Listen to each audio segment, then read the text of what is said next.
Hello, BookTube. Today's landscape therapy is a little different. You are looking at Lyveden Newbild Lodge. It was built in the middle 1500s by Thomas Tresham. Thomas Tresham was a Catholic aristocrat living in the middle of England. This lodge that he began to build for himself, you'll see, I say began because it's distinctly unfinished and it hasn't been bombed or destroyed by fire. It simply never quite got finished as much as he greatly desired to finish it. And that was because his faith led him to be quite public about what he believed at a time when, well, Elizabeth I was on the throne and she was a little paranoid about what Catholics intended politically. So he was very heavily fined, £8,000 in his day. I don't know what that would equal. That'd be millions today, I'm sure. And it bankrupted him. So he was never able to complete this house. He left it to his son. His son, unfortunately, was one of the conspirators in the gunpowder plot to blow up Parliament. And he was arrested. He died the same year as his father, but was executed, of course. This is a weird example to use as a white whale, but it is one. I'm sure the family would have completed this property, would have lived on this property, would still be here. So, but for unfortunate circumstances. And that's a perfect lead-in to this coffee break.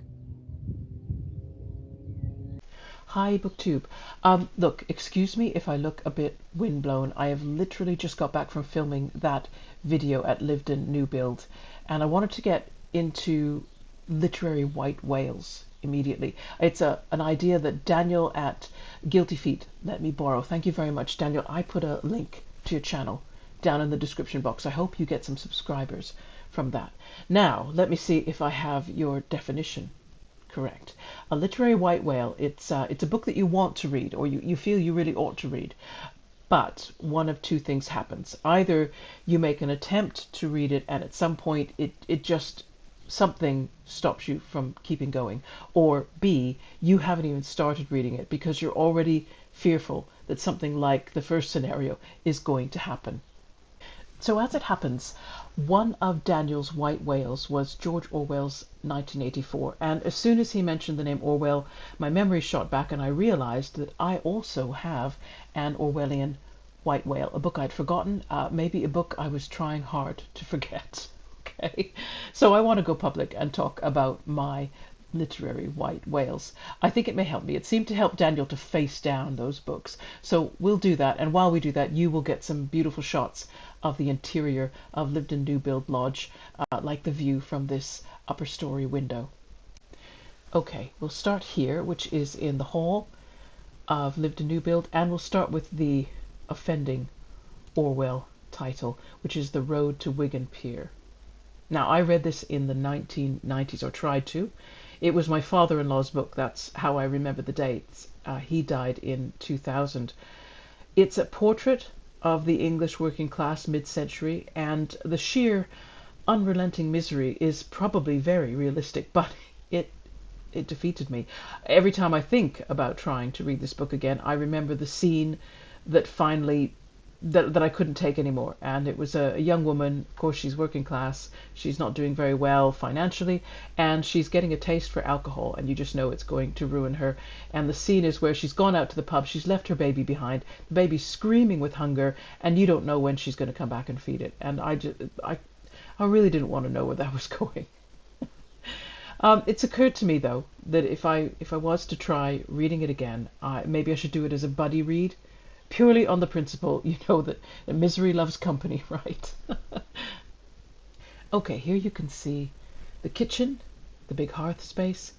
My second literary white whale is The Bostonians by Henry James. I could say just Henry James generally. Okay, what do I mean by that? I mean, a couple of decades ago, when I got 40 pages in and gave up on this book, I drew the conclusion, okay, rightly or wrongly, that James loved the sound of his own writing a bit too much, and that self-satisfaction was distracting. It was like a fly buzzing in front of my eyes while I was trying to pay attention to what was on the page. And I have a similar problem with other authors. I do not like, no, let's say this. I like authors who craft themselves into invisibility. I don't like it if their prose calls attention to itself, or worse, I hate it if an author breaks the fourth wall and uses the narrative voice to address me directly. Or, no, even worse than this, becomes a character in their own story. Yeah, rest in peace, Martin Amis, but I was not pleased when you walked into your novel Money. That being said, that didn't stop me finishing Money. Okay, so maybe I should give Henry James another shot. Okay, third photo, which is evidence, if evidence is needed, that graffiti is not a 20th century phenomenon. Let's go straight to my third literary white whale, which is William S. Burroughs' Naked Lunch. Now there's hope for this white whale, definitely. Back way back when I first read this book, when I was much younger and much stupider, I honestly thought I was reading gibberish. I could not understand anything. And the day before, when I was planning this coffee break video, I thought I'll just go on Goodreads, and I'll just remind myself what kind of gibberish that was. And so I did. I read the first 3 paragraphs of the novel and thought, yeah, I understood that completely. So there you go. You know what I should do though? I had a thought I should buy the Kindle version, and then I can use the notes section to do my own translation into layman's terms while I'm reading. I think I just might do that. I might do that. Okay, this final photo is what would be the main entrance to the lodge. I mean, it looks like it's an upper floor window, but that's because I am actually standing and photographing in the basement. So I'm looking up at the main entrance while I'm underground, so to speak. And that's perfect segue to my final literary white whale, which is, please forgive me, God, John Milton's Paradise Lost.